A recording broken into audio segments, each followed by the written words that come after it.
There's so many people I have to thank. My mom is a Delta, so we got the Deltas in the house.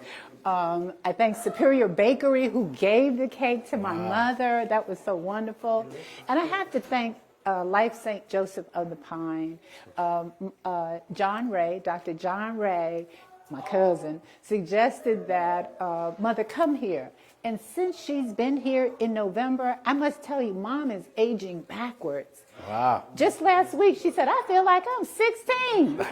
Peggy said, how you remember 16? But anyway, so something wonderful is happening here.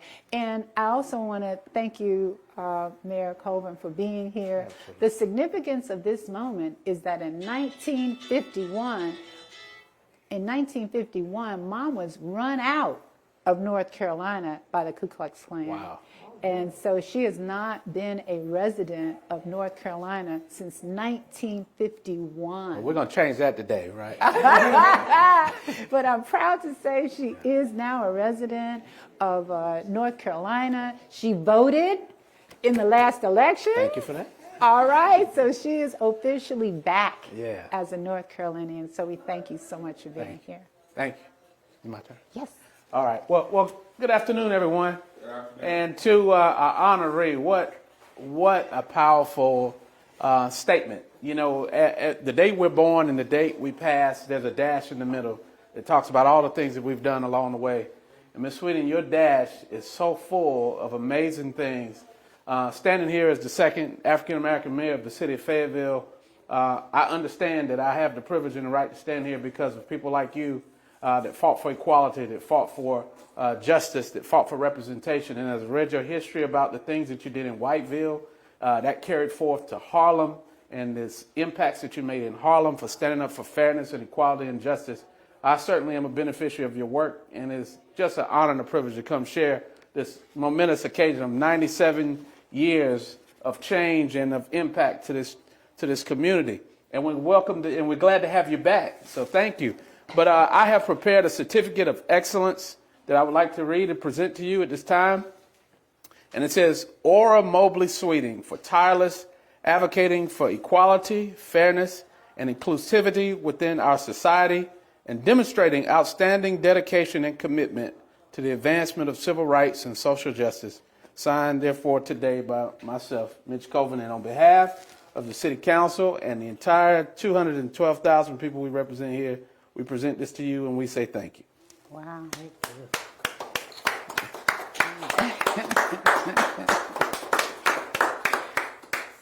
Well, again, thank you all for being here. We have a cake. If I can get someone, I want to show the cake that was donated to Mother.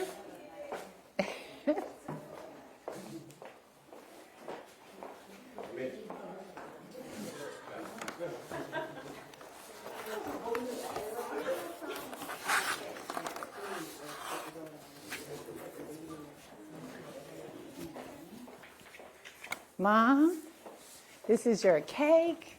That was donated to you by Superior Bakery. I know that's heavy, but we have a little. It is. We want to thank everybody. All right. I guess now it's time to eat. Time to eat. Amen. Okay. All right. Well, before we do that, Yes. would you give us a little just background for people who are not familiar with what your mother's done? Mitch has mentioned a little bit about it, but give us a synopsis. Okay, so when Mother was run out of North Carolina, D.A. Williams, her dad, and May Rudd Williams, her stepmother, suggested that she go up north and take that civil rights stuff up north where it wouldn't be the threat of Ku Klux Klan as it was in Whiteville. And while there, she was on the school board. She worked for the decentralization of the schools in Harlem because at that time, all the principals and the teachers were not representative of the neighborhood they were serving. And so that was very important. And it's very important now because now they're trying to undo that. So a lot of the things that she did, now they're trying to undo. it's my understanding at one point she took chairs and tried to get crosswalks. Talk about that incident. So right across the street, we were in the St. Nicholas Projects. Mother formed the Central Harlem Mothers Association.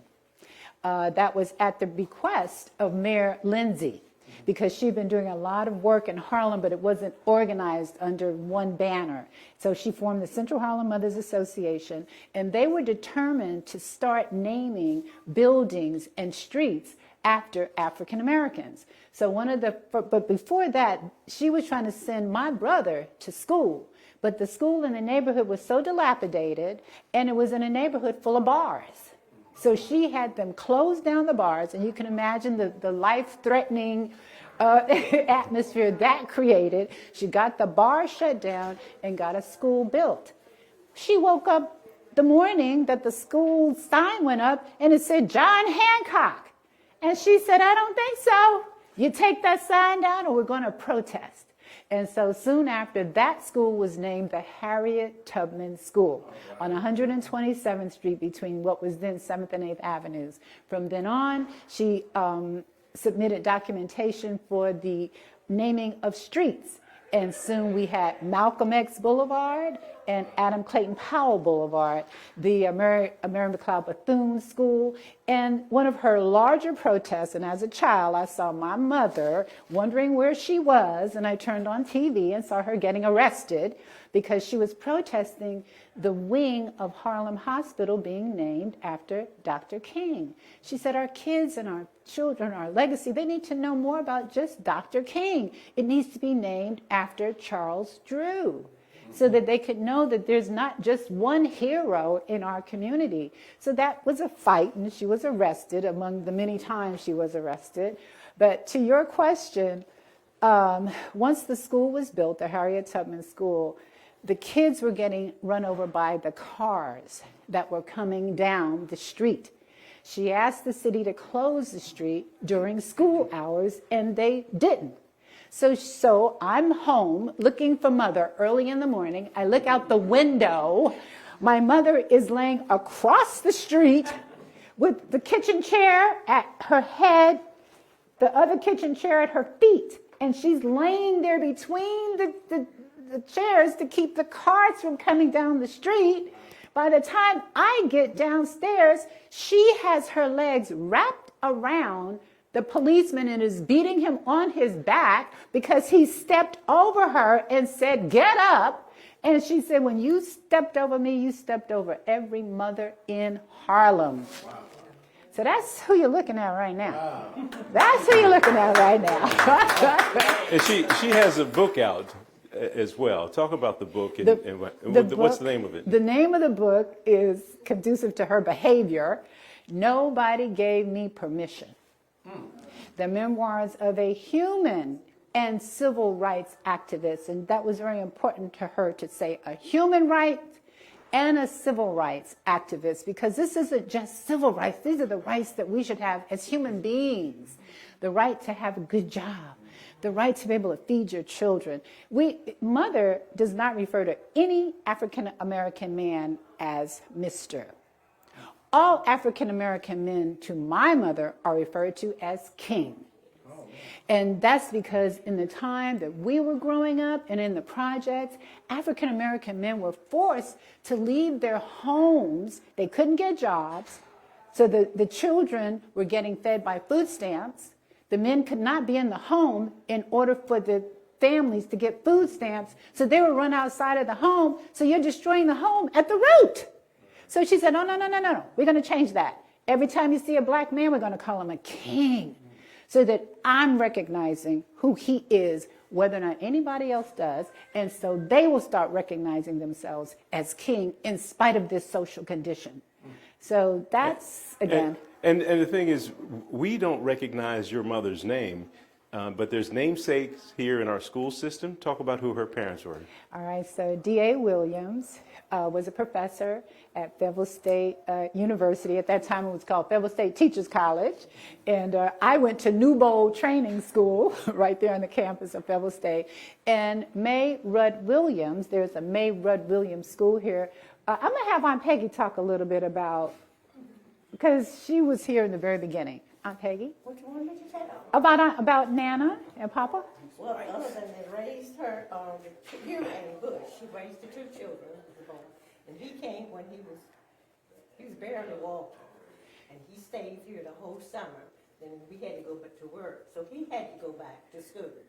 So as he stayed for about a year, stayed for the summer, then Candida came. And he didn't like that too well because people made a lot over him and not her. So when she came, she gained the attention because she was a girl. So they have to let And we have the school here in Fayetteville. What's the name of the school? May Rudd Williams School. That's her parents. Yeah, her stepmother, May Rudd, was the supervisor of the county schools here in Cumberland County for 36 years. And again, not many people know her name, but she stood beside Malcolm X. Talk about that and what that was about. Mother was very much a part of the civil rights movement at that time and worked very closely with Malcolm X. In fact, he invited her to be a part of his organization. And also, if you look on some of the old videos, you'll see Mother in the videos behind Malcolm X on stage. The significance of that was in those days, men and women did not sit next to each other in the nation. But she was the only woman that was invited to be on the stage with Malcolm because of the work she was doing in Harlem. And so she was a part of the Organization for African American Unity. She also raised funds for the Freedom Riders. I don't know if you remember that, in Monroe, North Carolina. Ossie Davis, Ruby Dee, many celebrities were brought together to support the Freedom Riders in Monroe, North Carolina, because that was her cousin. I don't know if you know this, but Robert F. Williams is Mom's cousin. And so that whole legacy of civil rights activism and all that came out of the family. The person who raised Mother raised Uncle Rob as well. One woman raised 19 children. Only one was hers. Cora Bass. And Cora Bass taught the kids about African American history. So that they had that in their DNA. They had that in them growing up. So they couldn't help but express it as they came into adulthood and were able to make a change. We have to do something about that in our schools. Here she was struggling to teach our kids Black history in 1951, and we're letting them take the history books out of our schools in 2024? What's wrong with that picture? What is wrong with that picture?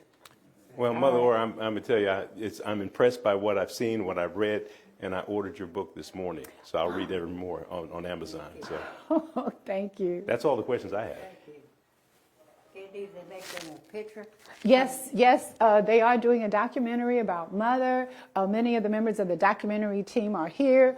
Wesley McIntyre is here. He's a part of the documentary team, as is Nicole.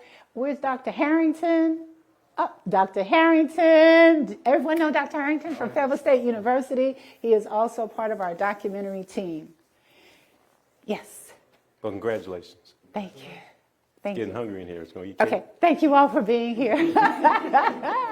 I guess that's it. Anyone else want to speak? I guess that's it. Well, thank you all for coming. Thank you all.